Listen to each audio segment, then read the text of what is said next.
کشمیر کے گاؤں میں ٹونی چڑیا اپنی بیٹی ٹنٹن کے ساتھ رہتی تھی۔ اس کے ہمسائے میں کالی سندری اپنی بیٹی صوفی کے ساتھ رہتی تھی۔ ٹنٹن اور صوفی بہت اچھی دوستیں تھیں۔ وہ ایک دوسرے کے گھر آتی جاتی رہتی تھی۔ وہ اکٹھے اسکول جاتی اور اکٹھے کھیلتی تھی۔ ایک دن صوفی ٹنٹن سے کہتی ہے، ٹنٹن آؤ کہیں دور کھیلنے کے لیے جاتے ہیں۔ ٹنٹن صوفی کی بات مان لیتی ہے اور وہ گھر سے تھوڑا دور باغ میں کھیلنے نکل جاتی ہیں۔ کھیلتے کھیلتے وہ ایک آڑو کے باغ میں چلی جاتی ہیں۔ واہ صوفی، کتنا خوبصورت باغ ہے اور یہ آڑو کتنے میٹھے لگ رہے ہیں۔ لگتا ہے باغ کا مالک اس کی خوب حفاظت کرتا ہے۔ ہاں واقعی، چلو تھوڑے آڑو کھاتے ہیں اور مزہ کرتے ہیں۔ پھر وہ دونوں پیٹ بھر کر آڑو کھاتی ہیں۔ صوفی کے دل میں خیال آیا کہ کیوں نہ ہم یہاں سے آڑو توڑ کر بازار میں بیچیں اور اچھے پیسے کمائیں۔ صوفی ٹنٹن کو اپنی سوچ کے بارے میں بتاتی ہے۔ ٹنٹن کو صوفی کی بات اچھی لگتی ہے اور وہ فوراً مان جاتی ہے۔ پھر وہ دونوں کھیت میں جاتی ہیں اور آڑو کی ٹوکری بھر کر بازار لے جاتی۔ شام کو وہ اچھی کمائی گھر لے کر آتی اور آپس میں برابر کا تقسیم کر لیتی تھی۔ جب کھیت کا مالک لڈو کبوتر اپنے کھیت میں آتا ہے تو وہ سوچتا ہے درختوں نے اس بار تو بہت تھوڑا پھل دیا ہے۔ اس طرح صوفی اور ٹنٹن کئی روز تک آڑو چرا کر بیچتی رہیں۔ ادھر لڈو کبوتر طرح طرح کی کھاتیں کھیت میں ڈالتا رہتا ہے تاکہ اس کی فصل اچھی ہو جائے، لیکن اس کی پریشانی میں کوئی کمی نہیں آتی۔ ایک دن ہری طوطی کا لڈو کبوتر کے باغ سے گزر ہوتا ہے۔ وہ دیکھتی ہے ٹنٹن اور صوفی کبھی آڑو چرا رہی تھی۔ وہ ان کے پاس آتی ہے۔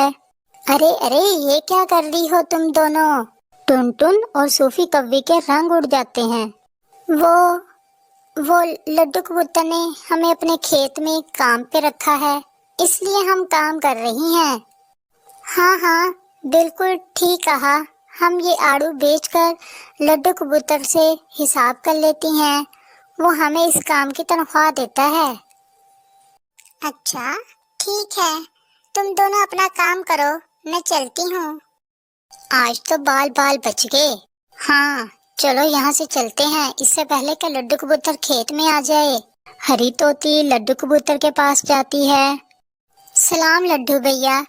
لڈو بھیا، میں کام کی تلاش میں تمہارے پاس آئی ہوں۔ کیا تم صوفی اور ٹنٹن کے ساتھ مجھے بھی کام پہ رکھ سکتے ہو؟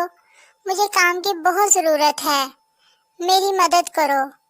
کون کہتا ہے میں نے ٹنٹن اور صوفی کو اپنے کھیت میں کام پہ رکھا ہے؟ ہری طوطی ساری بات لڈو کو بتاتی ہے۔ لڈو کبوتر حیرانگی سے پوچھتا ہے۔ یہ سن کر لڈو بہت پریشان ہوتا ہے اور ہری طوطی سے کہتا ہے، میں نے تو کسی کو کھیت میں کام پہ نہیں رکھا۔ میں تو خود کھیت میں محنت کرتا ہوں، تبھی میری فصل سے زیادہ پھل نہیں ہوا۔ اگلے دن ہری طوطی اور لڈو کبوتر باغ میں صوفی اور ٹنٹن کے آنے سے پہلے چھپ کر بیٹھ جاتے ہیں۔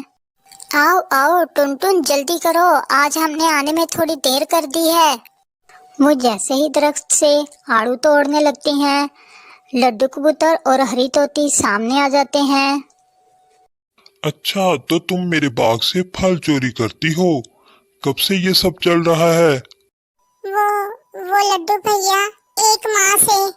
تم دونوں نے میرا بہت نقصان کیا ہے، میں تم دونوں کو چوری کی سزا ضرور دوں گا۔ لڈو دونوں کو پنجرے میں قید کر لیتا ہے۔ ادھر ٹنٹن کی ماں ٹونی اور صوفی کی ماں سندری کوی فکر مند تھیں کہ دونوں گھر نہیں لوٹتی۔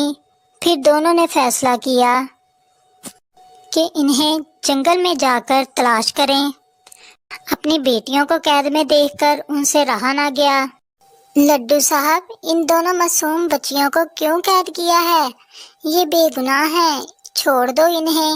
لڈو کبوتر ساری بات ٹونی اور سندری کوی کو بتاتا ہے۔ اس میں ان کا کوئی قصور نہیں، ہم ہی لالچ میں آ گئی تھی،